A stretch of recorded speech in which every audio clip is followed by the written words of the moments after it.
Okay.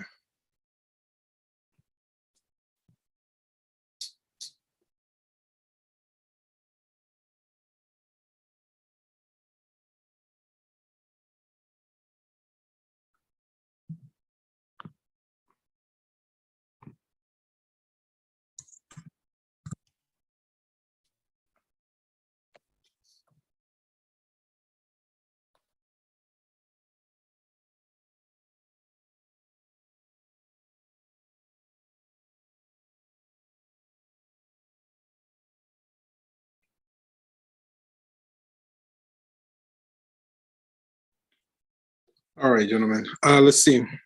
Let me check one more time. Okay, I think we're okay. So let's see. So welcome. We are at the end of week 13, right? So just a brief synopsis of like what to anticipate in the coming weeks. Let me see.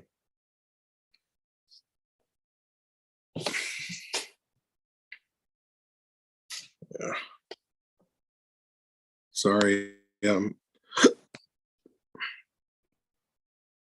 This stuff has kind of been on the fritz all day, so it's like I still hadn't gotten to the bottom of what's causing it to act up.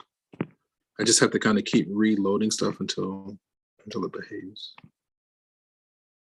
Give me just a moment.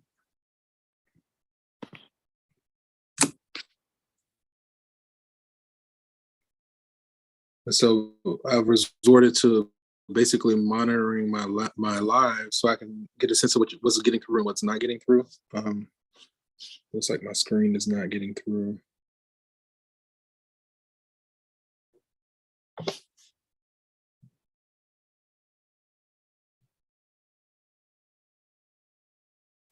Right. Well, yeah, I don't know why it's not. Let me try reloading this because that makes a difference as well. It's so weird. Like I don't know why it keeps doing that. But I think it's mainly because there's been like an update with the iOS and things do kind of go haywire when they do that. Let me see. Let me stop the video. Are we live at least? We are live.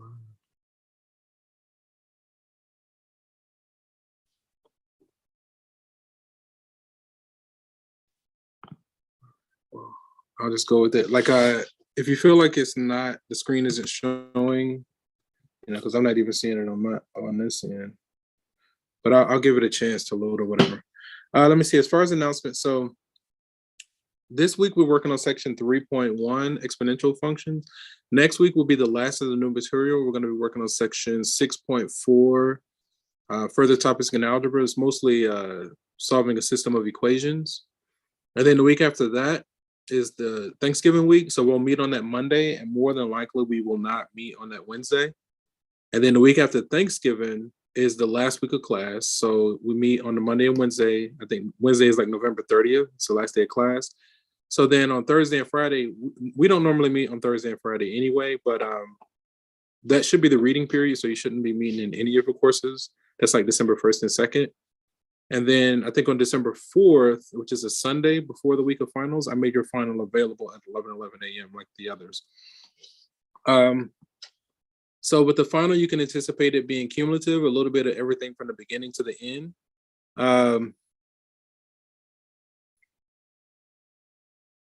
It's kind of the same format, unlimited attempts, the same format. But the one thing is, the final will be due that Friday, December 9th at 11:59 p.m. That's the hard deadline for everything. So everything is due. Once we hit Saturday, the 10th, everything is locked out. We can't push anything beyond that because I have to calculate final grades and things of that nature. So what that means is if you intend to improve your overall grade or submit assignments, now is the perfect time to just go ahead and finish everything that's on Pearson. You have plenty of time. I've been encouraging students to, take this information and sit down with the tutors and work on it, work together. You can actually go and improve your scores on your old exams, right?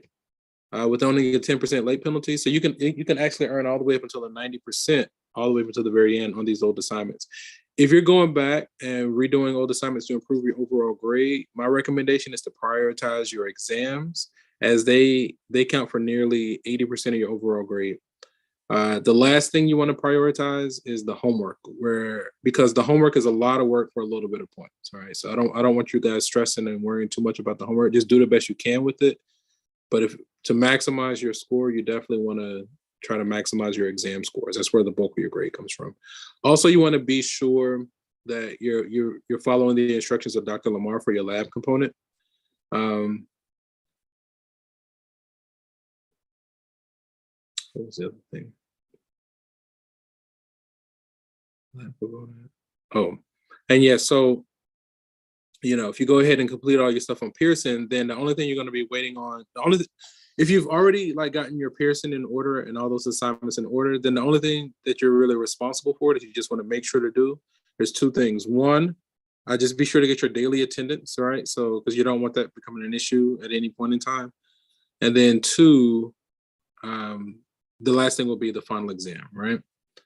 I can't think of anything else. So that's an overview of the schedule of events. I think we touched on the pertinent information. As always, if you have questions, feel free to unmute yourself to get my attention. But we're going to go ahead and hop into the homework associated with section 3.1. Let me zoom in a little bit. Let's see, make sure. Okay. So we're given this function f of x equals 2 to the power x. We're asked to find f of -4, right? When x is -4. So then 2 to the power of -4, a negative exponent means that the fraction flips. So instead of it being a 2, it becomes a half. So then 1/2 to the power of 4, I think is 1/16. 6. Right.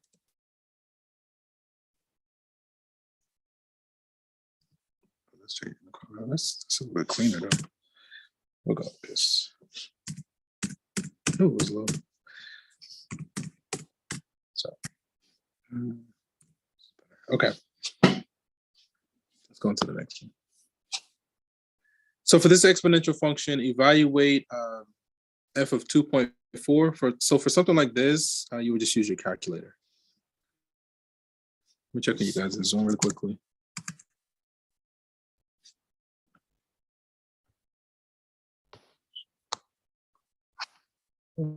No.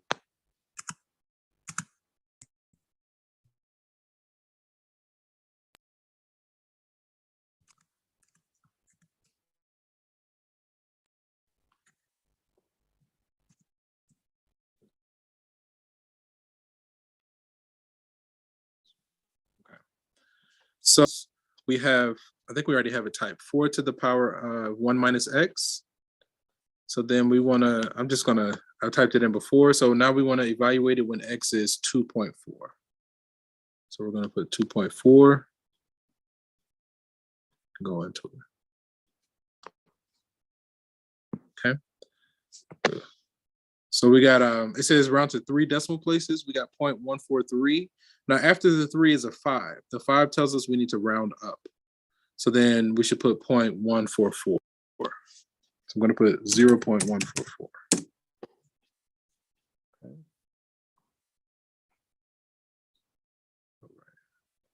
Okay. So given this function, find g of -1. So if we plug in -1 for x, it's gonna become 1 plus 1, which is 2. So then 1/3 squared is 1/9.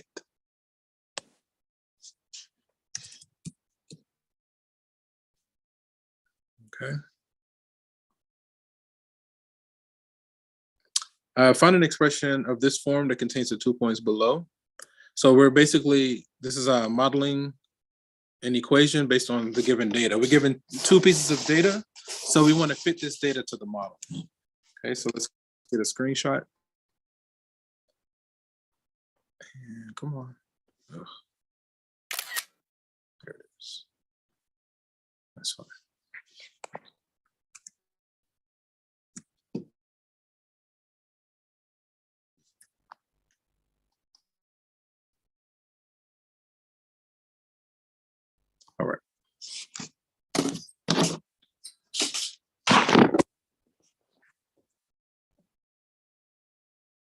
Okay, so we have this model f of x equals c times a to the x. We have two unknowns. We're trying to solve for c and a, so that's why we're given two pieces of information. Every time we have an unknown, we need a piece of information. So we're in the clear here. So let's plug in what we have. So again, we don't have any information on c. We don't know a yet, but when x is 0, the corresponding y is 2. And then if we do the other piece of information, when x is 3, the corresponding y is 54. Okay. So then a to the power of 0 collapses to 1. So then that implies that c equals 1.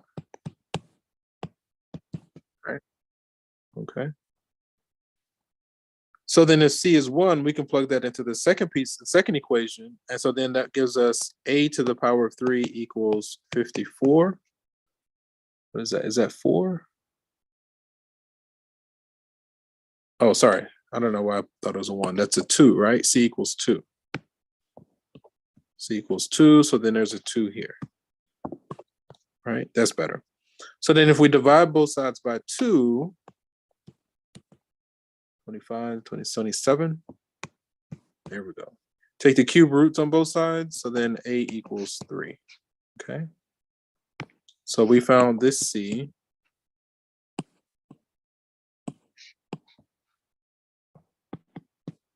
And we found this for a.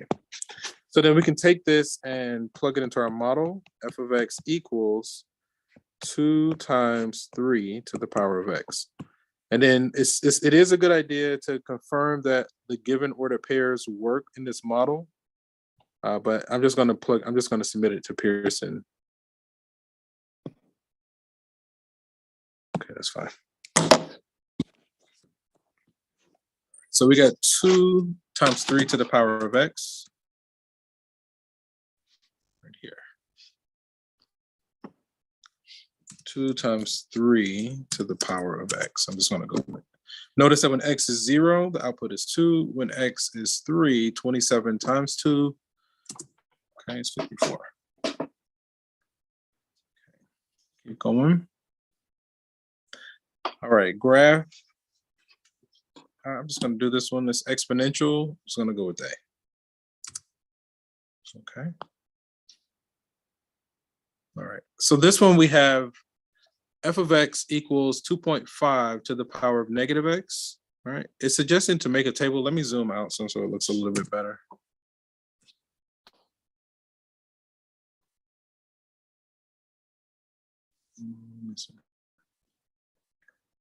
Like this. Okay, that's a little bit better. Okay. So when we think about the general form of an exponential, it's similar to C and D. That's when the base of our exponent is larger than 1, right? Then it starts off close to the x-axis going off to the left, and it goes off to positive infinity. So notice that our base is indeed larger than 1, so we're in the clear there. And then, but we have this negative exponent, right? So that negative is inside of our base function, like our basic function.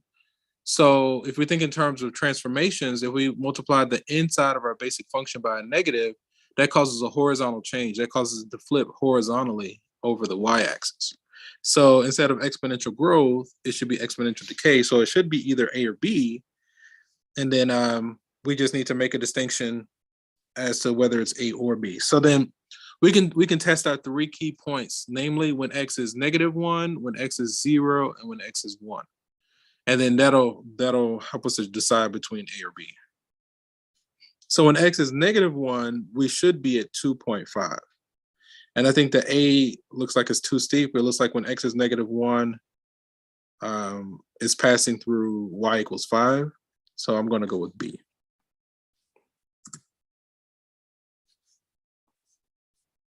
Okay. So with this one, we're asked to match the graph. It does take on the form of a general exponential. It does not look like it's been shifted up or down or manipulated in any way. To me, it looks like it's going to be A, so I'm just going to go with A. Okay. Use your knowledge of transformations to compare the graph of the function with the graph of this. Okay, so we're given the basic function is f of x equals 6 to the power of x, and our function is 6 to the power of x plus 1. Notice that plus 1 is outside of our basic function. So outside manipulations, again, to recap, generally cause a vertical change and follow our intuition. So all this is going to be an exponential function base 6 that we move up by 1 unit, all right? So I'm going to click to enlarge the graph. The exponential tool is on the bottom left-hand corner. So I'm going to select that tool, and I'm just clicking anywhere on the graph. We already have that the base is 6, right? So we're good there. And then that +1 on the outside of our function causes it to shift vertically up by a factor of 1, right? That's coming from transformation. So that's, you got to dust off those cobwebs. Let's check. I had a student earlier that asked me, maybe it was on Monday or something, but they were asking if the exam was cumulative.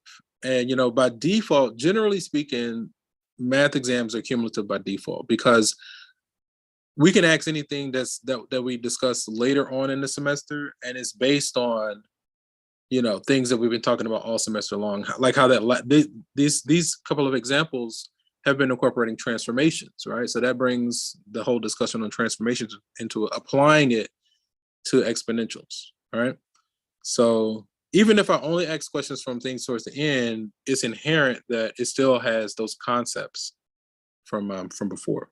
Here we're asked to sketch the graph of the following function and describe how the graph can be obtained from the graph of the basic exponential function here, right?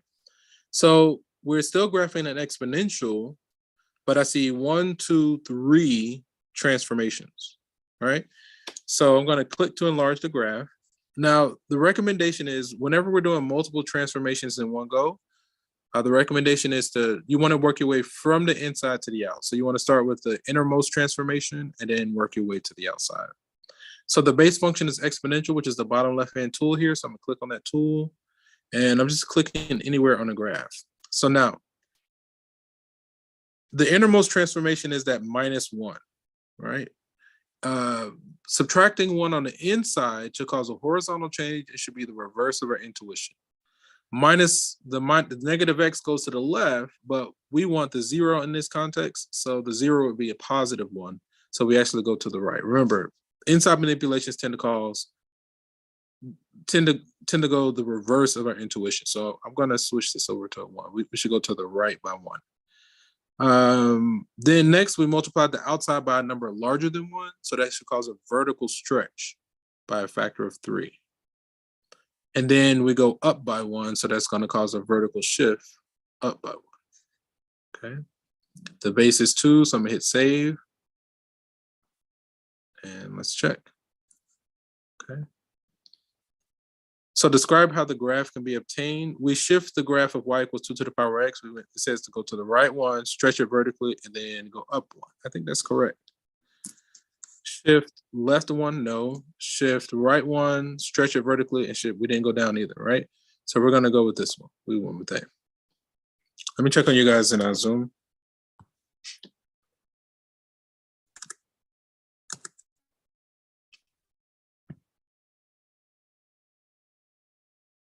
I thought I had let him in already. Maybe he got booted or something. Now this is strange. I had I don't know. One student, it's just weird. Like, so I had one student, the attendance was down. So I think he got administrative withdrawn, and then then he requested to be added back, so I added him back, but then I haven't seen him since. I was like, I don't understand that. Like, why not just show up? Like, I don't know. It doesn't make any sense to me, but I mean, I would have to go looking for him, make sure that he's okay, and nothing is going on. I mean, stuff happens, stuff definitely happens, but that's just like bizarre to me. Like, why would you request to be added back and then stop showing up? Like, and then so I was like, okay, well, it's a number of things that it could be, all right? But that's neither here nor there. I just noticed it, and I'm like, I'm not really sure what to do with it, other than go look for him and like, hey, are you okay? But it's okay. So here we're asked to use transformations of this graph to graph the given function. So we're using e to the x. Now we didn't talk about e to the x during class, but you're still responsible for it. So that's why I make my pre-recorded lectures, because we just don't have enough time in the 15 minutes that we have together to go through the entire lecture. So that's why I did the videos in advance. So whatever we don't do together, you still need to watch those videos, take notes, and make sure you're not missing anything. So this is one of them. This is E. this is this comes out of this equation, but basically it's like when you let the limit as n goes to infinity, it collapses to like this number 2.73 yada yada yada, right? It's something that comes out of, it has applications in algebra, but it comes out of algebra, but it has applications in calculus. And calculus is this concept called the derivative, where if you think about a curve, right, and you think about a line tangent to the curve, a line tangent to the curve is going to graze the curve and touch it in one point, right? It's not going to cross the curve like hard, like at a 90-degree angle. It's going to graze the curve at one point. So these tangential lines that graze the curve at one point, they have a slope. That slope is called the derivative, right? And so E is interesting because in calculus, the derivative of E is itself. So they found that, like, when they take the derivative of a function at a given value, it was just spitting out that same value. That's like the only function that behaves that way. It's a very interesting function when you get in calculus. But for our discussion, it's just another exponential. And it's like, again, the E is like 2.73 something, but it's just a function in the calculator. But the property still holds. So the same way you work other exponentials, this one is worked the same way. So if we were going to it says, be sure to give the equation of the asymptote and then use the graph to determine the function's domain and range. So with something like this, right, we still graph it like the other exponentials, and there's not really much difference that we do. So let me click to enlarge the graph. And we're still using our exponential tool, and I'm clicking anywhere on a curve. We already have that the base is E. We have two transformations. We have a +1 on the inside of our function and a -4 on the outside. Inside manipulations cause horizontal changes and are the reverse of our intuition. Outside manipulations cause vertical changes and follow our intuition. Right. So if we start with that +1, that tells us that we need to go to the left by 1 unit. So horizontal shift left of 1 unit. So we're going to change this to -1. And then that -4 tells us we need to go down by 4. So we're going to change this to -4. The base is already E. I'm going to hit save. Okay. So we went left 1 and down 4. We get something like this, and we're going to check. Okay. So which equation represents the asymptote? So normally for exponential functions, the horizontal asymptote is going to be the x-axis, which is y equals 0. But because we went down by 4, then the horizontal asymptote is going to be y equals -4. Okay. Also, I had a few students in like separate classes throughout the day. They had questions about their exams, and some people were able to recover a fair amount of points. I mean, like one student was saying, "Oh, I put the right thing, but they didn't give me credit." And I looked at it, I was like, "Well, you put the right answer, you just didn't follow the instructions." So I went on to give him credit for it because the answer was correct. But then I had another student that some of his stuff was correct and some was wrong. So like if the answer was correct or close enough, then I would give him credit for some things. But if it was just wrong, then I didn't even bother. But I brought those up because that to me, those kind of interactions are like why I set it up so for this to be office hours. And I just fill it with the homework and the lecture, but it's really an opportunity for you guys to like, make sure that your stuff is in order. You know what I mean? Like ask questions, get support. That's really the intent. I personally have found that it's like pulling teeth to get you guys to talk. So instead of trying to get you guys to talk, I just fill it with stuff until you say something, right? But it's okay. I mean, and I do acknowledge that like remote is different than being in person, right? I think it's more challenging because part of the challenge is just encouraging you guys to engage and interact. And so like if you guys are remote, then there's less pressure for you guys to engage. But that's where the growth is. The growth is faster. The more we engage. Like if you're totally passive, then it's a lot more challenging to grow. But that's neither here nor there. What's the domain, right? So if we have this graph, in general, the domain of an exponential is all reals, right? The very left to the very right. So we're going to put all reals. We're going to put negative infinity to positive infinity. Okay. And what's the range? The range of it is the very bottom to the very top. Normally, with no manipulations, it will go from zero to the open interval from 0 to infinity.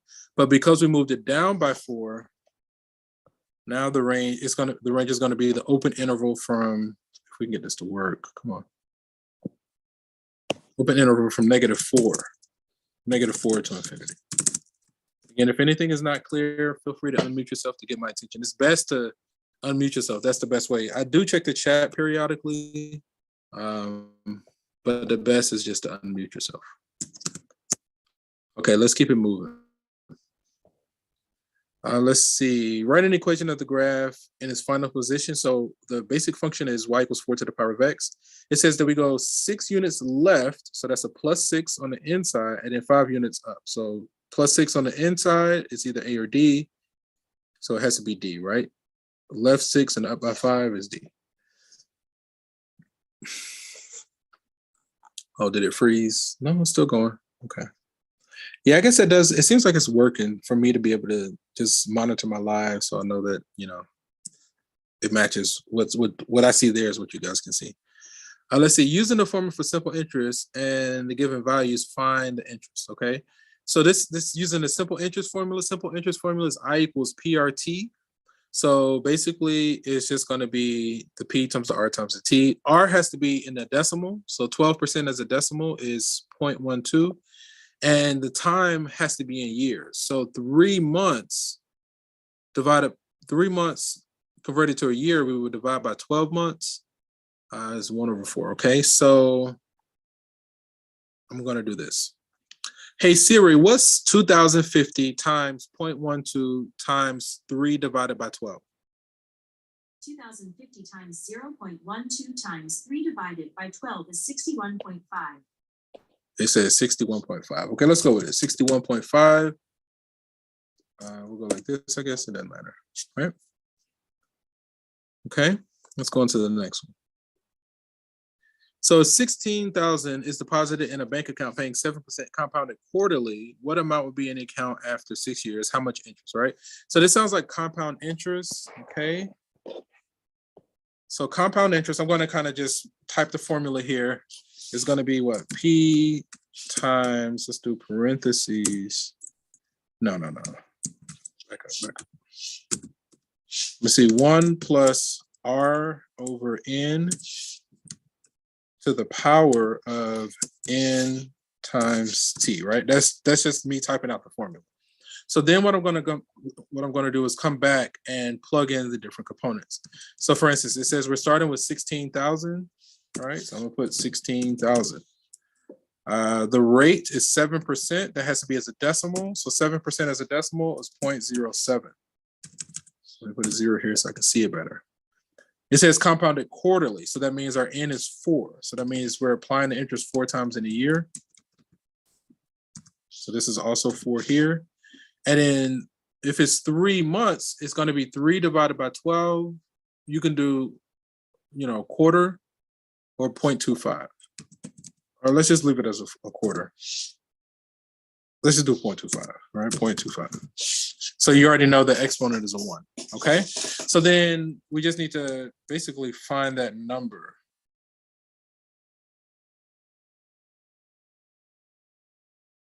I'm gonna try Siri. Hey Siri, what's 16? No. Cancel. I didn't say it right. I found some web results. Thank you. I can show them if you ask again from your iPhone. All right, so let me try one more time. Hey Siri, what's 16,000 times open parentheses 1 plus 0.07 divided by 4 close parentheses? I found some web results. Boo. I can show them if you ask again. All right. Let me pull up my trusty dusty rusty this guy calculator. All right. So then we can just type it in as we see it. 16, 1, 2, 3 parentheses 1 plus 0.07 divided by 4. We know the exponent is already a 1, so we're just gonna put this in like that. 16,280. So it looks like they earned $280. That's a long time. Why is it like that? 7%, 16,280. 3. Wait a minute. I didn't do something right. Let's back up. So deposit into a bank account 7% quarterly. What amount would be? Why did I? No, I don't know why I have that 0.25. That's not right. Because I was like, that doesn't make sense. That after 6 years, right? 6 years, that's only $280. That doesn't make sense. So that's when I realized I put my time wrong, right? It says what amount will be in the account after 6 years. So we got to say 4 times 6. Okay, 4 times 6. That's what we were missing. Okay, so then, and then we can make the change here. So I called on everything that we had, but now we need to say to the power of 4 times 6. Okay, that's more, that makes more sense. Okay, we're gonna go with this. So, oh no. Oh, this thing is so like temperamental. Let's close this out. There we go. And okay, so let's put that result and let's see. It says round to the nearest cent. So $24,263. Now we got 0.08. After the 8 is a 4. That 4 tells us to stay the same, right? Or round down or stay the same. 0.08. Okay. So then how much interest? Basically that answer minus the initial deposit. So that minus 16,000. $8,263.08. Okay, that makes more sense. 8263.08. Okay.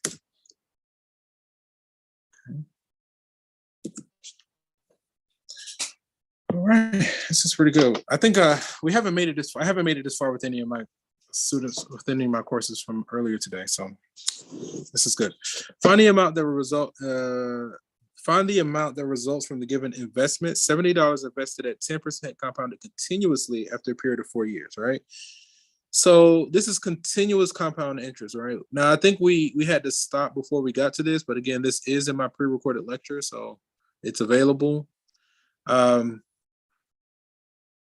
Continuous compound interest is PERT. A equals P e to the RT. I'll write it out here or type it out.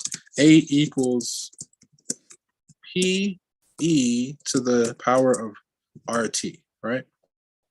So whenever you're working with continuous compound interest, we're using this formula, PERT. That's how I remember it. Where E is the exponential function that we introduced today or we talked about today. Okay, after 4 years, so we want to solve for A. The principal, we're starting with $70. The rate, if it's 10%, that's going to be 0.1 at 4 years. So we're going to say times 4. Okay, and then we just need to crunch that number. So then we get 70 times E to the power of 0.1 times 4. Okay. We get this result. Round to the nearest cent. So the nearest cent would be 42, but then after the 2 is a 7. That 7 tells us to round up. So we need to do 104.43. 104.43. Come on. Oh, you're doing that thing. 104.43. Okay. All right. Let me plug. Ouch.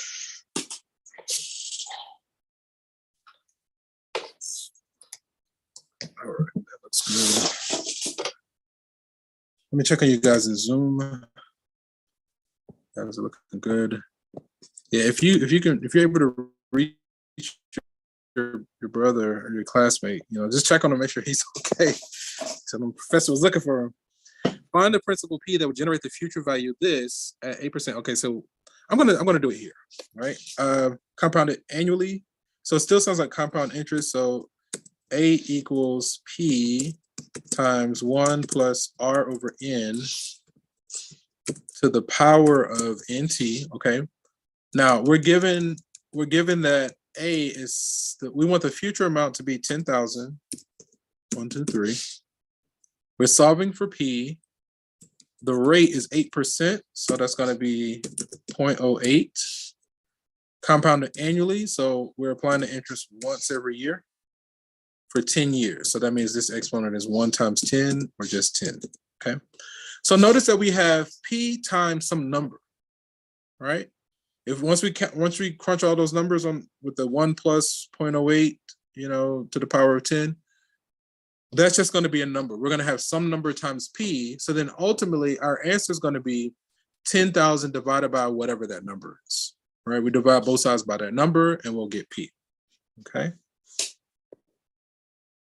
So I'm going to do that here. I'm going to do 10,000 divided by,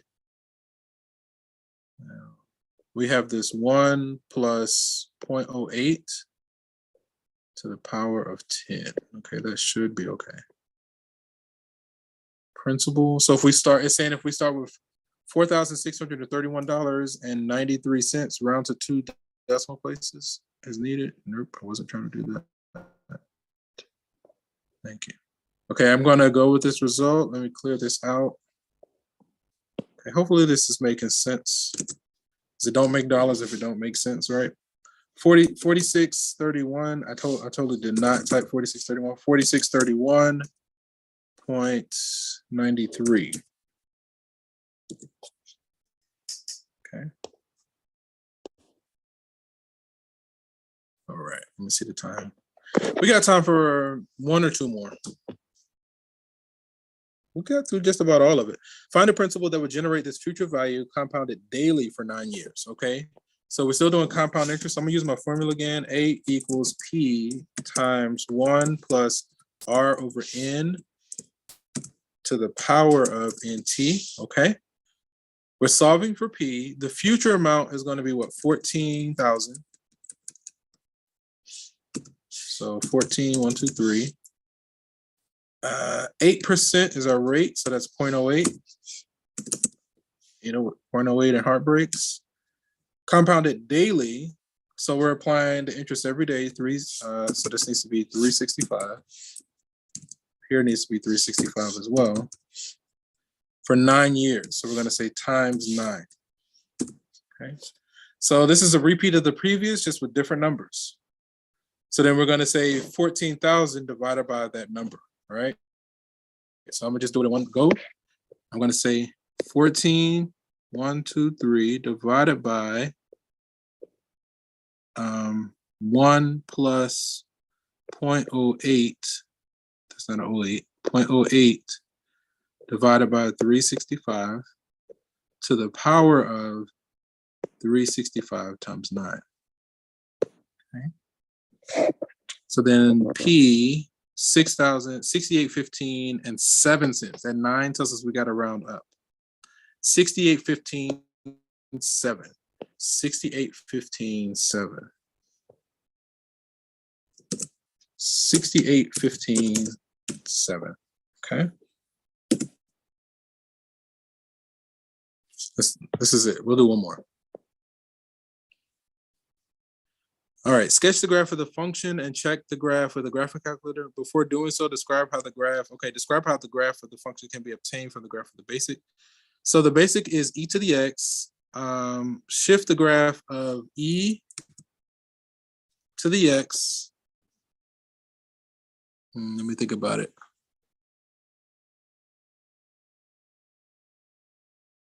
So it's kind of weird they have the way they have it written. I'm gonna go say left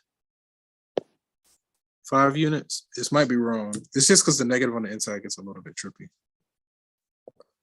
But they kind of do it a little bit differently the way I would do it. Shift that to the left 5 units and then flip it horizontally. All right, so flip it over the y-axis. Okay. Let's just go with it.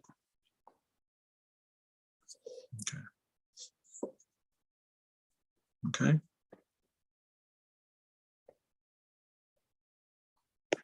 So then I'm going to choose my exponential tool. I'm just clicking anywhere. We said left horizontal shift, -5 units, and reflect over the y-axis. Let me think. Does that look right?